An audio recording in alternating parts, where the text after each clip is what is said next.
It's Rivalry Weekend, baby. Rivalry Weekend, and I'm glad to be back with y'all, man. It's an exciting time. Been about a week. Big thank you to Andy Staples and Ari Wasserman running the hard count while I was away. Baby girl is doing great. Mom is doing great. And, man, we got a big slate here in Rivalry Weekend to unpack together. It is Tuesday, November 26, 2024, last one on the face of the planet. You got Texas and Texas A&M back at it for the first time since 2011.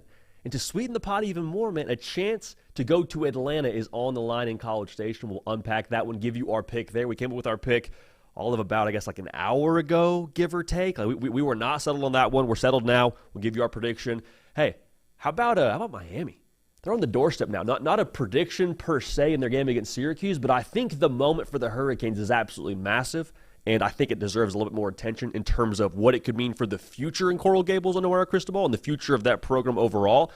Hint, it's Coke and Mentos for them right now. If they're able to get to the ACC Championship and then win the ACC Championship and be in the college football playoff, that would be huge on a number of levels. But in terms of the other games for Rivalry Week, we got South Carolina and Clemson with some real deal playoff implications on the line there. Clemson, now, if they get beat by 4 touchdowns, it doesn't matter for Clemson. But South Carolina now, we'll see what these playoff rankings look like tonight. I think South Carolina, if you were to drop them into that field of 12, I don't think anybody would want to play the Gamecocks. It'd be a whole lot of nose-goes, and I don't think anybody would be happy to have them in round one. You also got Tennessee Vandy, a little win-and-in situation for the Vols out here in Nashville. Sleepy 11 a.m. local kick. Diego Pavia has ruined a season or two for his opponents throughout the course of this year. We'll give you our pick there. And then also we got a big one. Hey, it's a big one because it's Ohio State, Michigan, but it's not quite as big. The big one for us here when it comes to what we have on deck for our predictions in this game, we got Auburn and Alabama in the Iron Bowl. How much bigger does that game feel based on what happened this past weekend? Auburn, massive win over A&M. Alabama, I mean, don't even recognize what that logo was against Oklahoma. I mean, they did not look at all like what we saw against Georgia early on in the year. It's Rivalry Week. Rivalry Weekend is special for a number of reasons. The thing that I love so much about this college football season is previously you get to Rivalry Weekend and you kind of get it's not Sunday scaries, it's Rivalry Weekend scaries because you look down the barrel of a whole lot of nothing except for some bowl games that are getting watered down here with guys opting out. College football playoffs a ways away. I have been very vocal. I support and still stand the 4-team playoff. If I had my way, we would still be doing the 4-team playoff. However, you can support the 4-team playoff and still be jacked up that we got a whole lot of football left. We got a season that's going to go till January 20th. So, very glad to be back. Again, extremely grateful for Andy Staples and Ari Wasserman making this thing go in an elite level while I was away. And just very grateful to be back on the mic with y'all here talking some college football. So, let's get right to it, man. The game of the weekend. The game of, I think, for both teams, their entire season. You got Texas rolling into College Station, playing Texas A&M. The first time we have this rivalry now since 2011. As if this game needed any more juice. Like you could have both teams rolling in with one win, and this game would still have a ton of electricity around it. But the fact that the winner in this game goes to Atlanta, for A&M, if they lose this football game, they're out. Like the only path to the college football playoff is through Atlanta by winning the SEC, and if they win in the SEC championship, they have a first-round bye in the college football playoff. So stakes are enormous. Now for Texas, a week ago, it looked like a win-and-in situation or a losing-your-out situation, elimination status. I don't think that's the case right now with all the chaos across the SEC, but still, man, I mean, just the overall smoke this rivalry has had even since they last played it. I said this during our early look video we put out on Sunday when it comes to this matchup. This rivalry has not lost any juice just because they haven't played.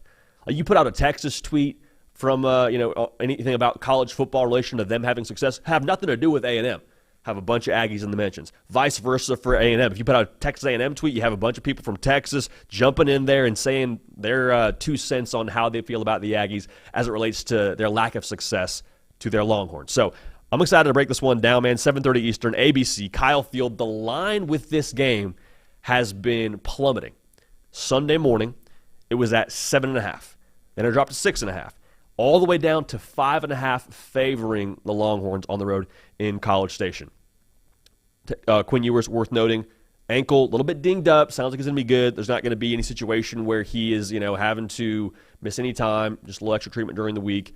Keep an eye on that one, though, because the Texas A&M front seven have a funny feeling they will dial it up when it comes to the formatting of their game plan for this game. But speaking about A&M, man, what I think they're going to look like offensively, for me, when we speak about the Aggies, the less Marcel Reed dependent you are in this football game, the better chance you have to win. Now, I say that not in any way a slight to Marcel Reed. I think when you look at the way you can win this football game if you're Texas A&M, you cannot put it all on your redshirt freshman quarterback, your first-year starting quarterback, and expect him to be the reason why you win the football game. And again, super talented, but I think the way you beat this Texas defense, which is one of the best in America, is you have to kind of have some creativity plus like this leaky roof kind of approach, if you will. And what I mean by that is like you have to be able to maximize what Marcel Reed is as a runner and as a passer. The best way to do that by having something on the ground with Amari Daniels. When you have that split second of hesitation from the linebacking core of Texas, being able to gash them for a big-time run. You have to have Noah Thomas win his one-on-one matchups on the perimeter at receiver. You got to have Jade Walker go win his matchups. I mean, you got to be able to have Jabri Barber, be able to have some success and separate on third down. So I don't think it has to be a situation where everybody just goes off, but it has to be a thing where Texas has enough to worry about. Same thing with the leaky roof. I'm cool if I got one hole in the roof and I have to put a bucket there and I got to wait till the next day to patch it up. But if we have a leaky roof in the living room, we have a leak from the roof in the kitchen, we got a leak from the roof in the bathroom, like at some point in time, one, you run out of buckets, and two, the roof caves in. Could that be the way that A&M plays this football game and wins this football game? Speaking of creativity, I like the personnel of A&M offensively. I don't know if I like them straight up against this Texas defense. So all that's to say, I need some eye candy, all right, Colin Klein? Need some window dressing here, baby. Need us to kind of a little play action, give us some jet sweeps, get the eyes working of that Texas second-level defense. And at that point in time, now that's how the big plays can happen if you're A&M offensively. So that's the key for A&M offensively. Have some creativity, maximize Marcel Reed, get everybody else involved. Doesn't have to be a Noah Thomas 200-yard receiving game, but it does have to be Noah Thomas. You're worried about him on the perimeter. You're worried about the run game. You're worried about Marcel Reed with his legs. It cannot be a run, drop back pass on 3rd and 6 kind of situation. Got to live in 3rd and short. Got to be able to keep this Texas defense on their heels. That would be the way that A&M would win this football game. Now, speaking of Texas on the offensive side, this is the foxhole, okay? Like the Georgia game, I don't know if it exposed some things about Texas, but it definitely gave us a pretty good blueprint as to how to beat Texas, and it starts up front. Like Georgia got after them to the tune of 7 sacks on the day, and that was how Quinn Ewers sputtered, and that was how the offense sputtered, and that was how ultimately Georgia won the football game. A&M, make no mistake about it, is, I believe, on par with what Georgia has up front on the defensive line. You got the Shamar brothers, you got Nick Scorton. Like, they have enough to apply pressure and get Quinn Ewers off of his spot. So going back to this foxhole game, the good news if you're a Texas fan, who you have in the foxhole with you is an experienced quarterback in Quinn Ewers, no stranger to the big moments, played in the college football playoff game, played in the Big 12 title game, went to Tuscaloosa and slayed the dragon, all that. And then you have, I think, what most people would consider the best, if not one of the best, play callers in the entire sport. So for Steve Sarkisian now, I don't think it's a situation where you're able to call your standard drop-back passing game just because of what I said, the A&M defense, they're going to get after you. That's what Mike Elko does, is what this defense does. So in that response, you got to give Quinn Ewers some answers in the pre-snap. Like, we got to be able to have something we can go to right away. We see it call it 2nd and 4, 2nd and 7, whatever you want to dial up there. You feel good about where you're going with the football right away. He's not rushing, because if it's a thing where we have to drop back and then Quinn Ewers has to use that ankle a little bit, he's already not the most mobile guy in the world to begin with. That's a situation where A&M can kind of hunt a little bit. They can get after you. So I also think, how we spoke to the creativity of A&M, I think you need the same thing for Texas. Like the game plan we saw from Texas against Michigan, where they're going lateral, they're going deep, and then after that, once they wear down that Michigan front seven, they start to run the football. That could be the same way that Texas approaches this game for their matchup against the A&M defense, because A&M, as good as their defense is throughout the course of this year, 6 of the last 8 games, they have allowed a pass play of over 50 yards. All right, so translation, they're solid. However, every now and then you can catch them slipping. And if you catch this A&M defense slipping a little bit, that's the advantage for Texas to start to pour it on. I like Marcel Reed a lot. I don't like him in chase mode. I don't like this A&M offense without a Le'Veon Moss to have to try to come back from 21 down like they did against Auburn. Texas is not going to let you back in the game that way. So in response to that, I need some misdirection. I need some shots deep. I need Quinn Ewers in rhythm. If it turns into a game like we saw against Georgia, like we saw against Arkansas, where Quinn Ewers is trying to find it and we're in the second quarter and he's got a 50% completion percentage or right around there and he's got a pick or whatever, at that point in time, what Texas has done and had success doing is fall back on the run game. That offensive line is phenomenal going north and south. Those running backs, Trey Weissner most notably, has been a dog for them this year. I don't think you can just sit back and run the ball against this Texas A&M front seven. I don't think that's the way that you win this football game. So, what I think we see in this football game is I think we see the Texas defense be really stout up front. The offensive line for A&M against Auburn made me a little bit nervous. Not that they weren't able to move the football on the ground, but it just felt so frequently like Marcel Reed's dropping back and he's got 3 or 4 dudes getting after him. That's not a way that you win against Texas. That's not throwing any shade against Auburn and their lack of success getting after Marcel Reed and getting him on the ground. But I don't think Texas has that same issue. I also think the Texas secondary is one of the best in America. I mean, they're number 1 in the country, I believe, when it comes to yards per pass allowed for a game, or at least they're top 2. So that matchup of limiting the Texas A&M run game from the Texas front seven, putting it on your first-year starting quarterback in Marcel Reed against this plucky Texas secondary, I'm going to go ahead and take Texas. I'm going to take them close. I think it's low scoring-ish, both teams under 30. I'll take Texas to win a close one in College Station. Final score 27-24. I like the experience of Quinn Ewers. I like the play calling of Steve Sarkisian. I like the maturity of this Texas roster, bringing back top 25 production in all of college football. I think that's the difference. I would not touch the spread if it were me. But again, I will take Texas to win and A&M to cover. The fact that we have this game back now is nothing short of elite. And I can't wait to watch it. That's going to be the game of the weekend. There's no way around it. We'll be dialed in. Speaking of being dialed in, man, if you are dialed into what we're doing over there on Prize Picks, we're winning money. I don't think I'm able to say, like, hey, follow us for sure, you'll make money. So, again, I'm not saying that, but we've been on a heater. So, prizepicks.com, code HARDCOUNT. You play $5 in lineups, gets you $50 in promo funds. Follow me on the socials. We'll give out plays throughout the week. We'll give out plays at halftime of these games. Lock in with me over there, code HARDCOUNT at prizepicks.com. A great way to support the show as well. They see y'all using the code, man. They see y'all using the code, and they noticed that. So thank you for using code HARDCOUNT and for running it up over there. All right, now, I mentioned A&M Texas being the game of the weekend in a lot of respects. Hey, South Carolina at Clemson. Game's got some juice to it now. Noon Eastern, ABC.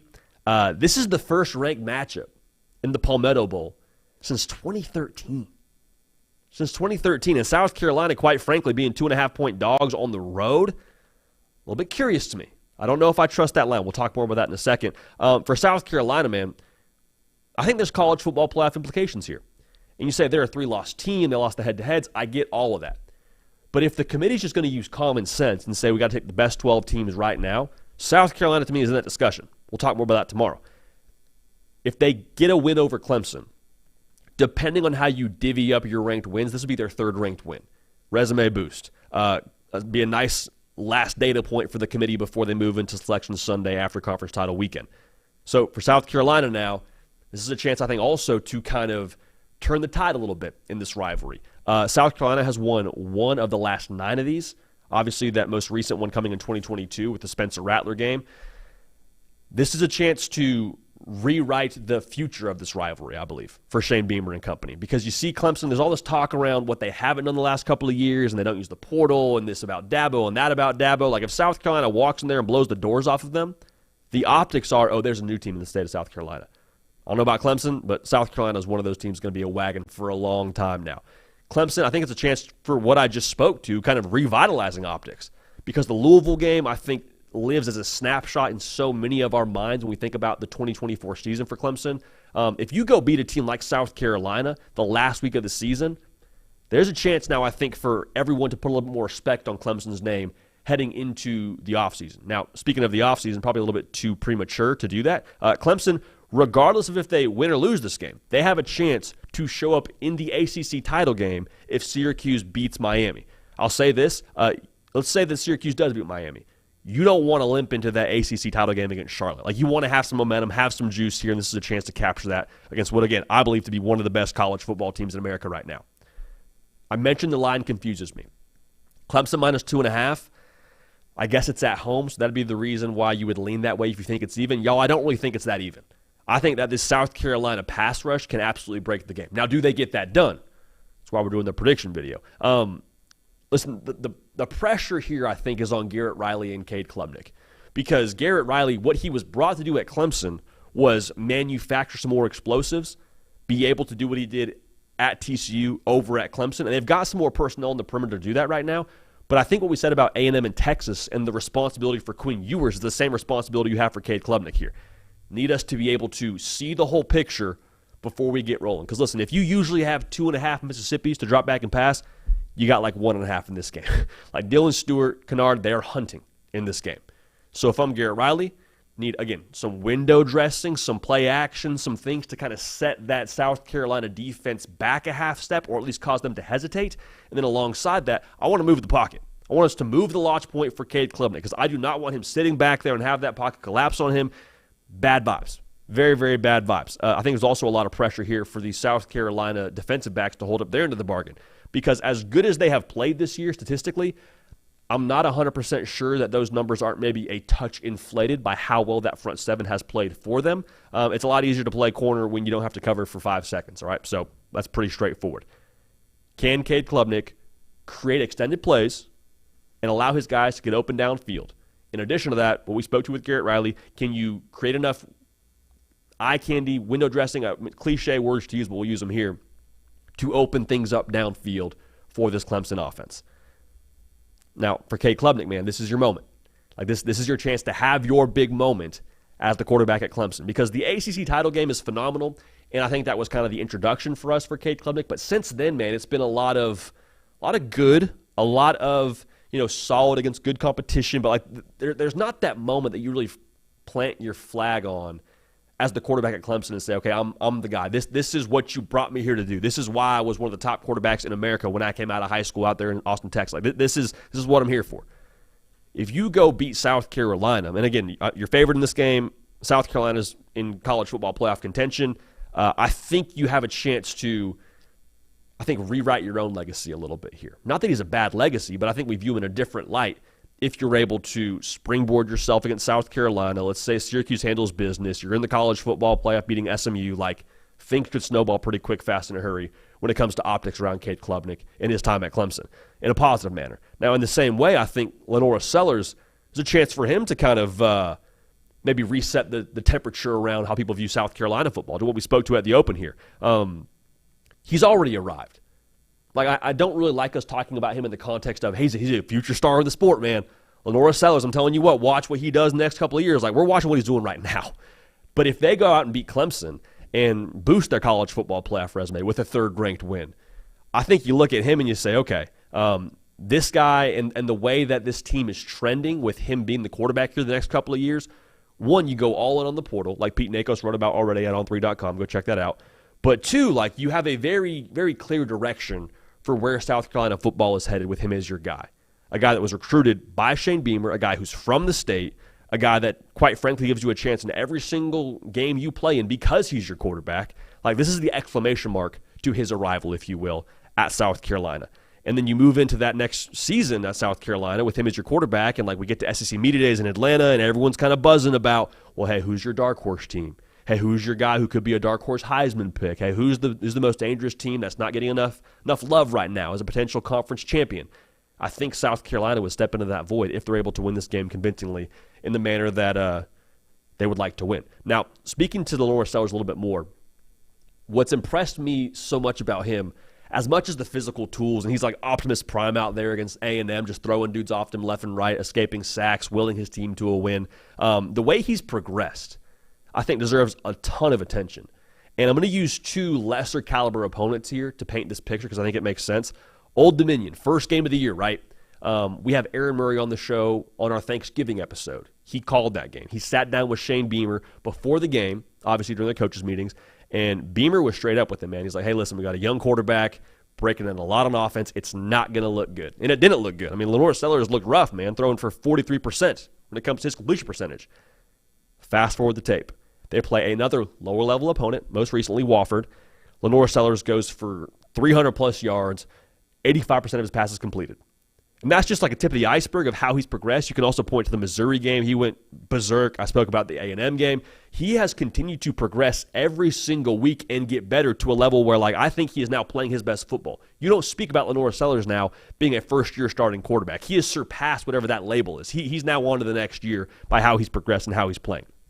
I think there's a lot on his shoulders in this game because as much as I just spoke to what the Clemson offense is going to have to do, is this Clemson defense the Power Rangers of old where Brent Venables is calling the defense? You got that crazy defensive line. No. Are they still really good? You better believe it.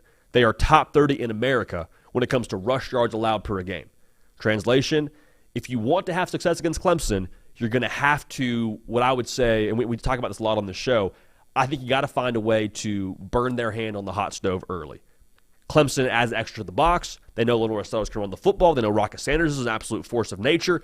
They stack the box, so what do? Put them over the top to a Nicholas Harbor, to a Jacobs, to a whoever you want to fill in the blank there, to a Simon, whoever you want to talk about there.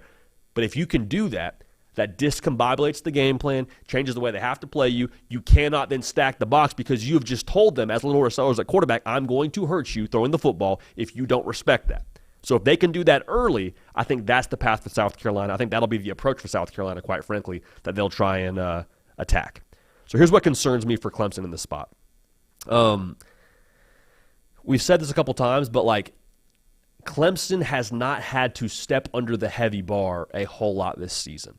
And that's not dunking on Clemson so much as it is dunking on the ACC. But like since Georgia, who is the opponent from a personnel perspective that matches up with Clemson? Not saying that teams haven't beaten Clemson. We saw Louisville very, very visibly be the better team on that Saturday. But from a roster perspective, is Louisville as talented as Clemson? I don't know. I'll say this. I think South Carolina is a lot more talented than Louisville.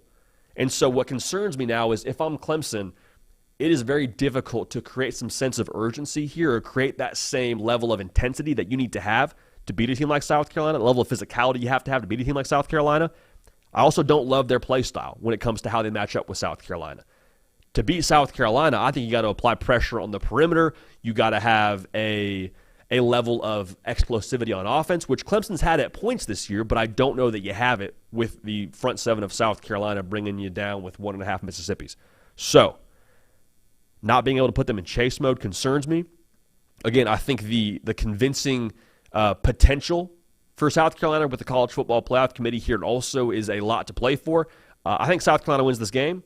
Obviously, I think South Carolina covers with them being 2.5-point dogs on the road. And, again, I think South Carolina sends a message after this game is over, like, hey, playoff committee, do what you want to do, but you're going to have to deal with this result as you sort through who you want to have as those best 12 teams. Again, not most deserving, not resume, best 12 teams. I think South Carolina makes a statement this weekend, and I think that they make that discussion very difficult on the committee when it comes to Selection Sunday.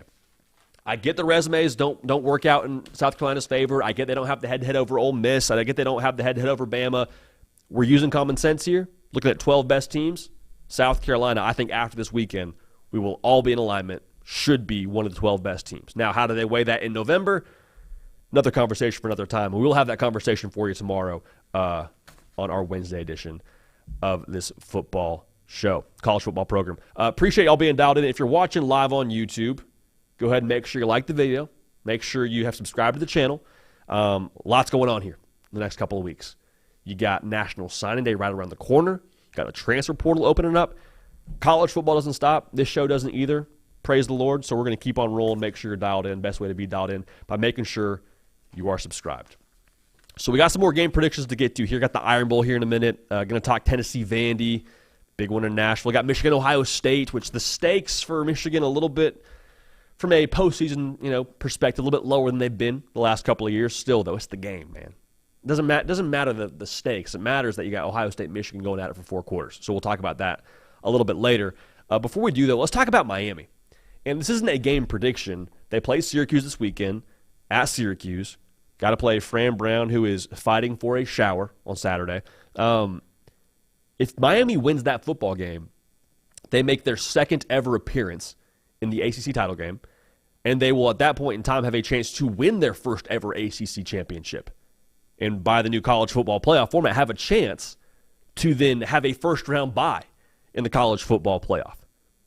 So this is massive in a number of ways. But what's the moment here for Miami? I think there's a couple of layers to this. For Miami, they were third in the preseason odds to win the ACC. On this show, we took them to win the ACC. And that's awesome to win 10 football games and to hit your over and all that. Like you're great with that. However, if you don't win the ACC, all this is for nothing. All this is it's a nice story. It's great for Cristobal to have another year of progress. It's great for the trend. I'm sure you'll still recruit well with that progress and trend. You can still sell vision, but this is all for nothing. This year, getting Cam Ward, he's here for a good time, not a long time. That's been very, very clear for the entirety of this season. He is the guy now that you have for 1 year to go win the ACC and then pour gasoline on what you have internally out there in Coral Gables, okay, to change the optics around Miami. More of that in a second. So the literal stakes are massive. If you win and then win the ACC championship, you get your foot in the door. All right? So you win the Syracuse game, you're 60 minutes from playing for a first-round bye in the college football playoff. And I understand now when it comes to the odds to win the national championship, Miami's not going to be in that top 4. You got Texas, you got Georgia, you got Ohio State, you got Oregon. That's all well and good. Here's what I will say. If Miami gets in the door in the college football playoff, if I'm Cam Ward, that's all I want. Get me on the field with somebody else for 4 quarters. Let me do what I can do. Let me have my way with them. Also, it's worth noting, if they get a first-round bye in the college football playoff by nature of winning the ACC, you're playing in an environment that's either indoors or very much so a friendly external circumstance to throwing the football downfield, which is what Cam Ward does. All right, it's what Miami does. If Miami makes the college football playoff, again, I understand they won't be favored to win the national title, but I do think you have the reality of having the very best player in the 12-team bracket. Full stop. And that's not saying anything of an Ohio State and Will Howard and Dylan Gabriel and Oregon, other quarterbacks around there, but you have the best quarterback, the best player in the whole darn 12-team bracket. You feel good about your chances against anybody, as long as you're playing complementary football. Now, they haven't done that consistently this year, but again, you give one a chance. Just give them a chance. And I think you feel okay about your potential to go out there and get it done. Now, the big picture stakes here for Miami, I think, are maybe as impactful. Because what's always been said these last couple of years around Miami, y'all always do this every year. You hype up Miami for clicks, right? It's what y'all do. Hey, it's the logo. That's cool. Be excited about the logo. We know this, though. Every single year, they'll fall short. They'll fall flat on their face. If you win the ACC, if you beat Syracuse and get there, win the ACC, that's a narrative killer. There's no more talk around what Miami hasn't done and what they aren't. Same thing about what was happening with Texas last year. The conversation was, you can't win there. It's a culture thing. It's just they're snake bitten. There's too many cooks in the kitchen. It's not going to happen. What are they saying now? Nothing. Why? Because they broke through last year. They killed the narrative. Miami has the chance to do the exact same thing here. And then speaking of recruiting, I told you, Cristobal is going to recruit well, man. Like death, taxes, Mario Cristobal going out there and being a dog on the recruiting trail, probably having somewhere in the neighborhood of a top 10 class on National Signing Day. It's fair to expect. And they have enough momentum now to still sell the vision of the program. But if you go win the ACC, you go from selling vision to selling tangible results. There's a very big difference between walking into a kid's living room and telling them, hey, be a part of this. We're going a certain direction. We're going to win the ACC in the future. And then walk into that living room, showing them your ACC title ring, and saying, hey, come be a part of us getting more of these. Those are two very different conversations to have, very different feelings you have to imagine you have as a recruit going forward and making your college decision. Also, it doesn't hurt the fact that Miami is in the state of Florida, the most talent-rich state, I would have to imagine, in America. There's a conversation around Texas, conversation around California. I happen to believe that Florida is the most talent-rich state in all of high school football. I have to think kids are looking for a reason to stay home. Have to think so. And so if you give them a reason to stay home, go play for a national title contender in the future under Mario Cristobal. Play for an ACC champion in Mario Cristobal at Miami. It only adds fuel to the fire. That's Coke and Mentos, man. So you beat Syracuse. Let's say that happens. Syracuse is not like some slouch of an operation that you got to go beat at their place. No disrespect to any other team in the ACC. You're not rolling out there against Wake Forest this weekend. You're going to Syracuse, playing a head coach in Fran Brown from the Kirby Smart tree, going to have his guys dialed in against a quarterback in Kyle McCord who has been slinging it this year. Inconsistent? Sure. Slinging it? Absolutely. Syracuse is going to play it tough. That's the thing with Miami, man. A lot of people, I think, have a concern that they're fraudulent or they're not really that good because of the way they have flown too close to the sun different points this year. Syracuse is going to test them. Syracuse has played one-score games each of the last 4 opponents, all right? So they're going to put the pressure on you. if they win this football game, I think it legitimizes a lot of what they have internally. Because that's kind of been the question, right? Is like, well, why can't they put it all together? When they play good opponents, they have a little bit more of juice to them, but like we caught them slipping against Georgia Tech. It took a second-half surge against Duke. It took a crazy fourth-quarter dramatics from Cam Ward to beat Cal.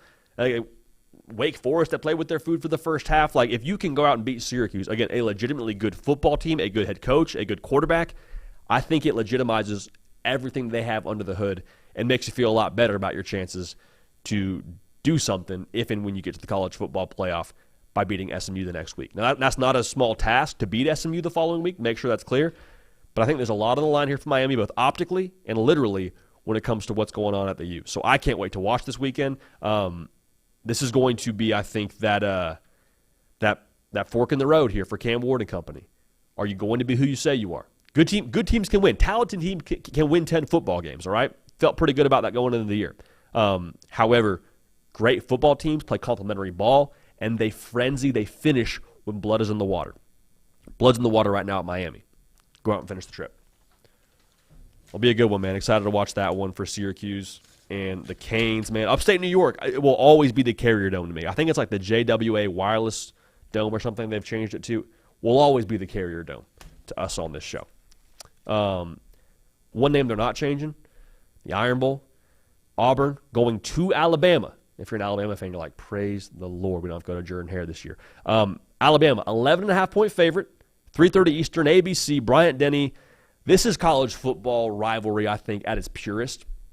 Because for Alabama now, are they 110% out of the college football playoff? No, I think ESPN gives them like a 20% chance to somehow still make the dance. Need a lot of help. That's straightforward. But like this game would mean something regardless of where you played it, regardless of who had what number of wins. This is also a game now that before last week, you still threw out records when you went into this game because weird things happen regardless of where it's played.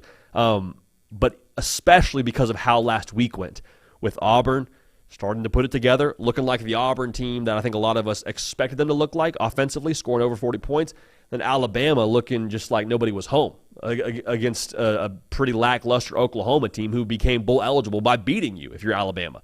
So when it comes to this game and what makes it pure, again, it's all about this game. Like playoff, no playoff, BCS, whatever you want to talk about, like this game to those fan bases is everything and anything you care about 365 days a year. So it'll be very, very pure in that sense. And also, there's already some trash talk coming in. Setting the tone are the folks from Auburn. Cam Coleman saying we're going to go ahead and take over their spot. I believe it was DeMarcus Riddick who says, like, I am not losing to Bama while I'm here. So the gauntlet has been thrown down. And I absolutely love that when it comes to this rivalry game. The matchup I'm watching here that I think could just dictate the entire game to begin with is the Auburn team speed on defense against Jalen Milroe on the ground. Now, Jalen Milroe as a passer we'll talk about here in a second, but like what he does running the football, that starts the car. Like this offense, when it gets rolled, it's a Ferrari, but you don't turn the keys unless Jalen Milroe has something going on the ground. Of all three of Bama's losses, Jalen Milroe has had the following rushing yard total on the ground. 10 yards against Vandy, 11 yards against Tennessee, 7 yards against Oklahoma. Those are three of his four lowest rushing yard totals on the year. The other came against USF, where I think he had like 2 yards rushing. You factor in some sacks there. The bottom line is, if Jalen Milroe is not able to run the football at an effective level, Alabama struggles offensively. And it's not because they don't have other guys. It's because for whatever reason, they're not able to maximize those other skill players outside of a Ryan Williams without Jalen Milroe's legs demanding more attention. So I think in this spot now, you look at Auburn and what they do against mobile quarterbacks. Auburn is pretty good actually against the run. They're allowing 3 yards a carry, which is number 11 in college football. However, look at who they've played that are not a Jalen Milroe skill set, but also mobile quarterbacks, because no one's Jalen Milroe, but like Taylor Green from Arkansas, right? Mobile quarterback, long strider, can hurt you on the ground. Auburn allowed 80 yards rushing. Michael Hawkins Jr., Auburn's defense probably played well enough to win that football game, if not for a pick six from Oklahoma. Michael Hawkins Jr. had 70 yards on the ground. Marcel Reed, last week, Auburn won that football game. However, I think it was more interesting than you would like if you're an Auburn fan. You allowed them to come back from 21-zip because Marcel Reed had 66 yards on the ground. So I think the way that I fall on this, if I'm an Auburn fan, is like, I'm cool if Jalen Milroe gets 65 yards on the ground. If he gets 65 yards and 15 carries, like, hey, man, we'll live with it. We'll live with it. I think that's a game that we can still win. The game that you can't win is where Jalen Milroe has 65 yards on the ground on one carry, and then you're like, hey, we got to figure something else out. Because at that point in time, everything else opens up. Ryan Williams, he's already a problem when you give him extra attention with the safety in the corner. But at that point in time, hey, safety, we got to roll down and play Jalen Milroe's legs. So at that point in time, Ryan Williams, he's got one-on-one coverage. Game blouses, that's an advantage for Alabama every single time. You open it up for some of your other running backs. Like, things start to kind of have this spiral effect if Auburn allows the explosive play with Jalen Milroe on the ground. Makes me a little bit nervous. Now, speaking to what they got to do with kind of trying to create something else offensively outside of his legs, this has got to be the Kalen DeBoer game, right? Because last week was, I think, embarrassing is a word you would use, which is not, I don't think, too harsh of a word to use for an Alabama fan with what you had offensively. And this was Kalen DeBoer's bag, man. Like, this is how he cut his teeth as a head coach in college football. Like, this is why he is the guy that you hired, because he's an offensive mastermind. And the thing that you loved so much last year about the Washington team was it could be anybody's game any given day. Whether it be Roma Dunze, whether it be Bernard, whether it be Polk, and that's another team. Those guys are a lot of NFL wide receivers, and you got an NFL quarterback back there spinning it. But the point remains the same. Kalen DeBoer and his offensive structure would allow guys to get open. It could be multiple attacks. We haven't seen that this year. So against this Auburn defense, need to see a little bit more of it. Haven't had, I think, a year that has made as much waves as the Auburn fan base would like, but that defense is still solid, man. Defense is still a very stout unit when it comes to what they're doing statistically. Now, offensively for Auburn, we spoke to the legacy games that are available to a guy like Cade Klubnik against South Carolina with Clemson. This has to be the Peyton Thorne legacy game. Because the game breaker that you have here, the advantage that you have, is, I think, Cam Coleman against that Alabama secondary. Alabama, again, statistically, has not been bad this year against the pass, but you've seen now in different moments against mobile quarterbacks that can kind of see the picture, they've struggled. When it goes to guys that see the picture, Carson Beck went for over 400 yards. That's, its own conversation. But guys like Lenora Sellers got after him. Nico Iamaleava got after him. Jackson Arnold on the ground had a phenomenal day, over 100 yards. Diego Pavia, guys that are dual threat quarterbacks. Jackson Arnold didn't necessarily light them up through the air, but you hear the point I'm making here. The attention that's divided between the defense when Peyton Thorne can scramble or can hurt you on the ground with the read option game or the design quarterback run, that forces more pressure on the back end of your defense. Going back to what I just said, Cam Coleman is your game breaker here. The less attention you can allow the Alabama defense to play with him is going to give you, I think, a greater percentage chance to win this football game. Cam Coleman also is coming on in the most important part of the year if you're Auburn, fighting to make a bowl right now. And, 100 yards each of his last two games. Had a massive day against A&M. Was in a large way the reason you won that football game. So, got to be able to create isolated matchups for him. And then Peyton Thorne, we got to hit the shot here, baby. It's been a tough year for Peyton Thorne. It is hard for me to not root for Peyton Thorne based on all the things that have been said about him, all of the blame he's taken, both publicly and I'm sure behind closed doors. Peyton Thorne, if you can go out and beat Alabama, you have 3 touchdowns through the air and you go for 300 yards again like you did last weekend. You have 2 of those touchdowns to Cam Coleman. The conversation around Peyton Thorne, I think, would shift in a big way heading into Auburn making the bowl. Now, if I'm Hugh Freeze, I watched what Oklahoma did. Let's do that. Not to oversimplify it, but we saw Oklahoma, go to town in the run game. I mentioned Jackson Arnold had over 100 yards. I think Oklahoma had darn near over 250 yards on the ground as a football team. Why? Movement pre-snap, forcing the Alabama defense into situations where they had to pick a decision on the option game, and it got them out of sorts, and Oklahoma gashed them repeatedly. Jarquez Hunter is the domino effect to me in this game. If he can get going, everything else opens up. Peyton Thorne's legs, those safeties have to roll down. You give Cam Coleman a chance against those other young corners on the perimeter. That, to me, makes this whole thing go and could honestly be the difference maker. Now, a big reason why Alabama lost last weekend is Jalen Milroe having just some uncharacteristic turnovers. Look at those 3 picks. Only one, in my opinion, you really pin on him. One, he got pressure. The other just didn't really seem like it was a Jalen Milroe error. The receiver made an issue there. Is just not necessarily on number 4. I don't think Jalen Milroe has 2 games in a row a just disaster turnover showing. I'm not as confident as well in Auburn's defense against mobile quarterbacks. I spoke to what those other quarterbacks did against them on the ground. I think as long as that's still the reality for Alabama at home, I think they should feel good about their chances. Now, if this was in Jordan-Hare, I would pick Auburn. But I pair all the matchups together, the mobile quarterbacks, Peyton Thorne having to play a clean game 2 games in a row, and I look at the letdown potential of Auburn after an emotional multiple overtime win over A&M, and then the bounce-back potential that I think Alabama has here. I'm going to take Alabama to win. I'm going to take Alabama not to cover. I wouldn't touch the spread. I think the final score is 31-24 in Bryant-Denny. So I think the Tide get it done. Kalen DeBoer gets his 9th win as the head coach in Tuscaloosa. I think that's how this game goes. I'll say this, though, before we move on to our next game prediction. If Auburn loses, they miss a bowl game. All right? Frustrating. Probably a world that you allowed yourself to live in a little bit with how poorly things started at the beginning of the year. If Alabama loses and goes to 8-4, if you're that fan base, you feel like you might as well not be in a bowl game. Like that would be the way it feels. So we'll keep an eye on that one and obviously give you our reactions the Sunday following. But that's going to be a lot of fun. I cannot wait for that Iron Bowl. Feels a lot more open than it did maybe a couple of weeks ago.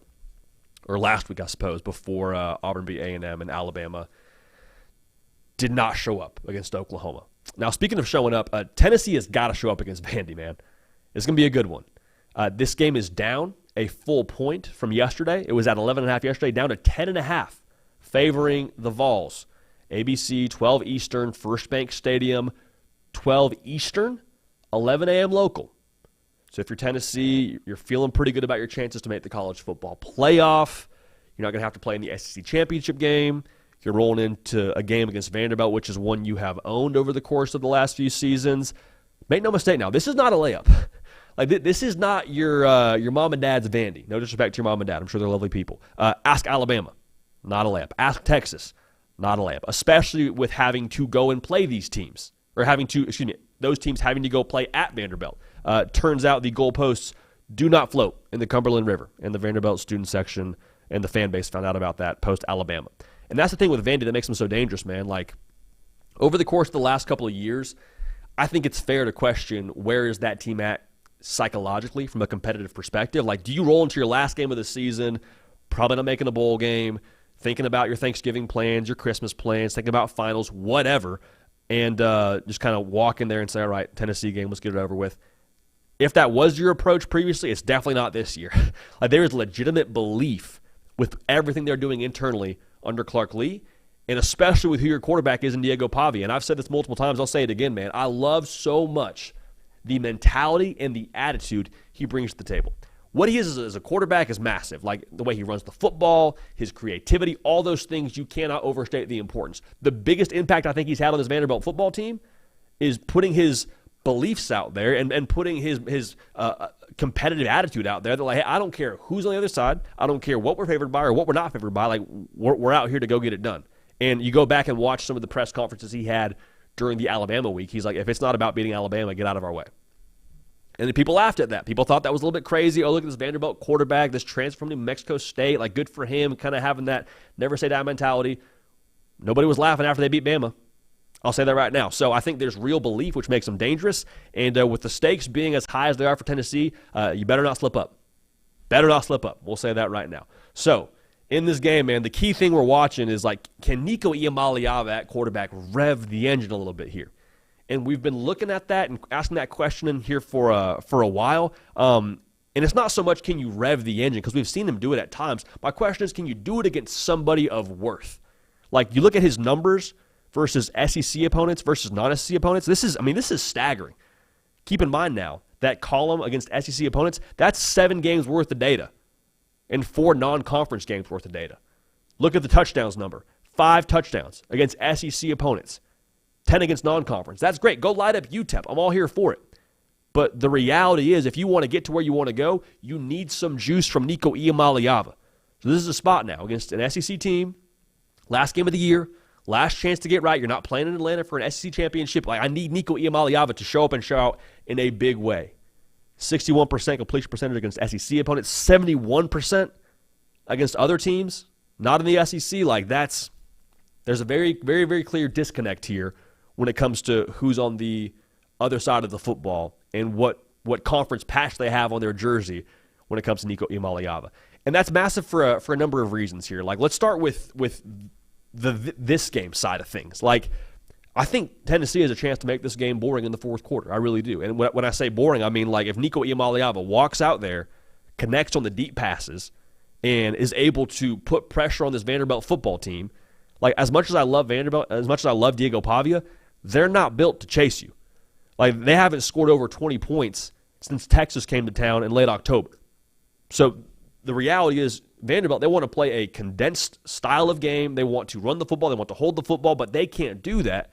If Nico hits 2 deep shots to start the game, it's 14-0. Hey, we gotta start to ramp it up a little bit here if we're the Vanderbilt offense, and that's not a style of game they can play and they typically end up having success with. So in this game, that's massive. Nico, have success, boost the confidence, change that ugly, ugly graphic by the numbers perspective. Good-looking graphic now, aesthetically, but ugly when it comes to his numbers. And be able to just boost the confidence here, hold a clipboard in the fourth quarter, have a great Thanksgiving, and let's move on to the college football playoff and feel great about our chances now. Because that's the big picture part of this. Tennessee, regardless of Nico Iamaleava, is going to be dangerous if they win this game for whoever they draw in the first round of the playoff. Like, the defense is so nasty. I mean, that front seven is ridiculous. Dylan Sampson deserves a lot more Heisman buzz. Like, they are a force. They are a tough out, regardless of when and where you play them in the college football playoff. But they're not a national title contender until you get something from the quarterback. Because for Tennessee to win a national title, you would need Nico Iamaleava to be a difference maker for you. He has been at times that this year, but again, not against the SEC opponents, not against the teams with a more formidable talent level. If he takes that next step, which is a massive if, but if he does take that next step, and you see it in this game, Tennessee can go win the whole darn thing. I feel very confident in saying that. Now, it's a very big if, but I think that's the reality. Like, think about it this way. If you were to drop, call it a 80% version of Hendon Hooker into this offense right now for Tennessee, what's the betting odds on Tennessee winning the national championship? Probably a lot higher than they are right now, I'll say that much.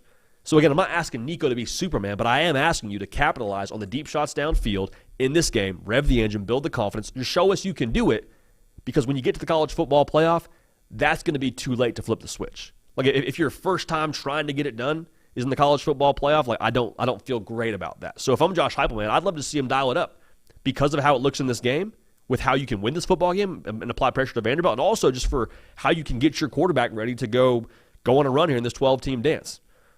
So for Vanderbilt, speaking of what we already spoke to, like, their path here is to make it gross. Like, this is Diego Pavia's special written all over it. This is how you would get that thing done. The kicker for me, though, is for Vanderbilt to have success, you would have to, I think, allow the option to wear down this Tennessee defense. And this Tennessee defensive line is deep, man. Like, talk about what they have up there. They have like 12, 13 guys deep to roll in that defensive line. So you're not getting worn down. The other part of this is the athleticism for Tennessee on defense, I think, really concerns me from Vanderbilt. Quick pause on that story. When I was in high school, I played in the option offense, which is not the same as Vanderbilt's offense, but still an option offense nonetheless. The thing that can break the option offense is real deal athleticism across the board on defense. So we get to the first round of the playoffs. My junior year of high school, we play Long Beach Poly, at Long Beach Poly. And I will never forget, we're running the option. We have success in the first half. And then in the second half, they subbed in a now NFL wide receiver, but at the point in time, a safety by the name of Juju Smith-Schuster. And so he was just a game breaker, because even if you had the angle, you weren't able to capitalize because he got downhill so quickly. Even if we made the right read, even if everything is looking how it's supposed to look for us as an offense, he breaks the X's and O's. And so I think with James Pierce up front for Tennessee, for what they have in that linebacking core, for the way they get after you up front, that can break the X's and O's. So I think the personnel, the athleticism to me is too much to pick Vanderbilt in this spot. I think Tennessee wins. I think the stakes for them is massive here too. I think that they smell blood in the water as well, like we spoke about with Miami. This is their chance now. Win this football game. I don't care it's a noon kick. I don't care that you're rolling in on the road. I don't care it's Thanksgiving weekend. Win this game. You're in the college football playoff. I think that's real. I think Josh Heupel will have them ready to go. I think Tennessee wins this football game, and I'll take them to cover as well with that down to 10.5 points. Keep an eye on that one, man. That could end up being, if everything we spoke to isn't 100% on the money there, that could end up being very interesting. If Diego Pavia gets rolling, Tennessee's defense a little out of whack. Nico, I don't know if he hasn't thrown a turnover in the month of November or thrown an interception in the month of November. If that changes, though, things get interesting. We'll just say that. Texas and Bama game are a good sample size for that. So let's go to one more prediction here before we move on to our Wednesday preparation. Hey, we got Michigan going to Ohio State. Big noon, Fox. Ohio State favored by 20.5. Now, the last time they played this game in Columbus, we were there, and this was the game where Donovan Edwards broke off 2 massive touchdown runs to finish that football game in the second half. Ohio State lacked an edge in that football game. That's a big reason, I think, why you've seen them attack the portal the way they have this last season. A big reason why I think you've seen them continue to push the envelope from a mentality perspective. I think it's a big reason why you see a lot of these guys on this roster for Ohio State that had a chance to go pro come back. Like Jack Sawyer has been very, very vocal about this. One of the stud defensive linemen for Ohio State. Like, I want Michigan, and I want them right now. Okay, so it's all teed up for them right now. By nature of it being a darn near 3-touchdown spread, like this is the spot now where Ohio State gets out the frustration of the last 3 years. They owe Michigan. I know it. You know it. I guarantee you Ohio State knows. I'll tell you this, too. If Ohio State gets up in this game, Will Howard's not coming out. Quinshon Judkins, Travion Henderson, they're staying in the ballgame. And Ryan Day is not going to just be content to sit back and run the football. They will run it up. Why? Because they feel like they owe them. And I think they'll give them their very best in that sense. Now, for Michigan, here's the dangerous part. Because, again, 20.5, new head coach. It's been a revolving door at quarterback for them this year. Injuries all over the place. We'll see where Colston Loveland is in this one. It sounds like Will Johnson, from what I understand, is maybe not the most likely to play. Again, it's Ohio State, Michigan. We'll see what happens. You have nothing to lose, which sounds bizarre to say out loud, but like legitimately, you have nothing to lose. This isn't the college football play-in game or playoff play-in game like it was a couple seasons ago or the past 2 seasons. Like, everyone and their mama is expecting Ohio State to win and cover. I'll say this. The most dangerous soldier in the world is the one with no fear and nothing to lose. And so they got a little bit of confidence after beating the brains in on Northwestern. We'll see.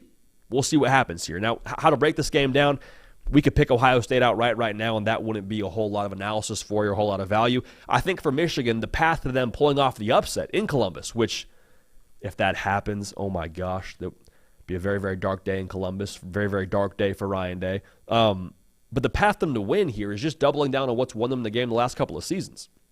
Like Michigan, the reason why they have won this game is because they've been the more physical team.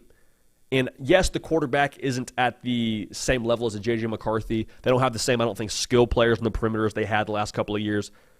But make no mistake, like, if they're the more physical team in this game, they will have a very good chance to win, which sounds bizarre to say out loud, I understand, but like I think the matchup that favors Michigan in this spot is still on the defensive line. Like Mason Graham, Kenneth Grant, those are still 2, I think, NFL defensive tackles for you. Ohio State playing musical chairs on the offensive line. Like, this is a chance now for Michigan to double down on what has worked for them the last couple of years and lean into their identity. Now, how Ohio State would lose then, I don't think so much that there is the same personnel. How am I trying to say this? The talent that Michigan has this year is not the same talent they've had last year or the past couple of seasons. For Ohio State, like, you have the talent advantage in pretty much every single area. I mentioned the advantage for Michigan in the trenches there with the defensive line. Ohio State on the defensive line for themselves, they should still overwhelm Michigan. So how would Ohio State lose? Ohio State, the whole premise around this game for them is having that edge that they need to play with, because that's what's been missing for them. Like, we talk about Michigan and their talent last year in the past couple of seasons. I still don't think they were all that much more talented than what Ohio State was. It wasn't like Ohio State was just somehow out there with a bunch of 3-stars and Michigan ran over them with their 5-stars. No, it was a pretty equal talent gap, if you will, or a lack of talent gap, I suppose, in that football game. Michigan won because they were more physical, and they brought the edge. And it looked to me now, watching this game the last couple of seasons, that Ohio State kind of rolled out there and expected to win, but maybe not in the way that you would want your football team to expect to win. Like, Ohio State, before these last couple of games, owned this series, really, for the last decade or so. Like, it was it was, I mean, every single year that game rolls around and you're like, okay, Ohio State, how many are they going to hang on Michigan this game? How much are they going to win by? And it felt almost like Ohio State at a certain point in time kind of inherited this sort of belief that like we are unbeatable against Michigan. And I didn't see that same edge from Ohio State when Michigan was taking it to them these last couple of seasons. I didn't see that same sense of pride or that anger, that chip on the shoulder that you would hope you would see from an Ohio State football team. The thing that I love, though, about this Ohio State football team, that edge is there. I mean, they don't just have a chip on their shoulder. They got a full bag of Frito-Lays on the shoulder, man. Like Will Howard, I said it yesterday on my socials, the cigarette celebration against Indiana, I love that, dude. I love that for my quarterback. Because if my quarterback is talking smack during the game to the opposing head coach through what his celebration is, and he's talking smack before the Penn State game saying they didn't want me, we'll see if I'm good enough to play there. Like, yeah, there's such a thing as too much emotion. But I love my quarterback having that edge to him because if my quarterback has that edge, what do you think the defensive line and the offensive line are feeling like? What temperature do you think the secondary is rolling with? What the receiver and the running backs? Like, if my quarterback, the guy who, on paper at least, shouldn't be the most physical specimen on my football team, shouldn't be dealing out shoulders, like, what else is the rest of the team looking like? And I think that's reflective of who your football team is. Ryan Day, same deal, man. Again, you could have a discussion about sportsmanship and should you punch it in the end zone when you're in victory formation. That's a discussion that's reasonable to have. But Ryan Day, again, like, he's been through the ringer here a little bit, both from his own fan base and from the college football public. People calling for his job when he goes 11-1 and loses one football game. Like, he's battered and bruised a little bit, I have to believe. And so the whole mantra they've had this year of leave no doubt, it'll be a leave no doubt situation for Ohio State in this game. Mark my words. I mean, it'll be the exact same thing that we saw at the end of the game against Indiana, but I think dialed up probably 100%, 200%, whatever you want to call it. They will not take their foot off the gas. And so in this spot now, we spoke to the matchup of Michigan in the trenches and what they could do, and you know, Mason Graham and Kenneth Grant and what they could have potential to do. I think it's the Will Howard day. I really do. Now, I think you got to be physical and run the football, but I do think that Jeremiah Smith, especially if there is no Will Johnson in this football game, he's the best player on the field. Throw it up to him. Let him go be great. Emeka Egbuka, have his day. And if you get up 14-0 on Michigan, that's a game, set, match. Not saying anything about Michigan and their internal competitiveness or how they feel about themselves and them giving up. Not what I'm saying. But at that point in time, that Michigan offense, they're not catching Ohio State. They're not. So I think Ohio State wins. With it being Ohio State-Michigan, I don't love the idea of taking a number here. But if you gave me, if you forced me to pick, I would take Ohio State to cover. So Ohio State wins, Ohio State covers, and there will be a reckoning of sorts for the Buckeyes for these last couple of years not beating Michigan. Ryan Day speaking to this week, losing to Michigan being one of the worst things to happen to him in his life. He compared it to, or put it in the same category of him losing his father. Like there will be real reckoning here from Ohio State with what they do against Michigan, again, in Columbus.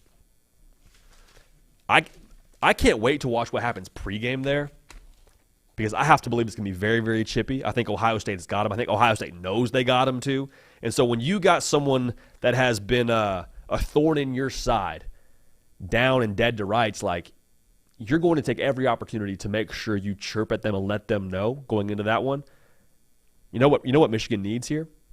Michigan needs the Connor Stallions special. I'm not talking about sign stealing. I'm not talking about any of that. I'm talking about Connor Stallions rewriting the NCAA rule book and says, hey, Coach Moore, I know I'm not on staff anymore, but good news. Found a loophole. Bryce Underwood can play this week. Bryce Underwood, you're in the game.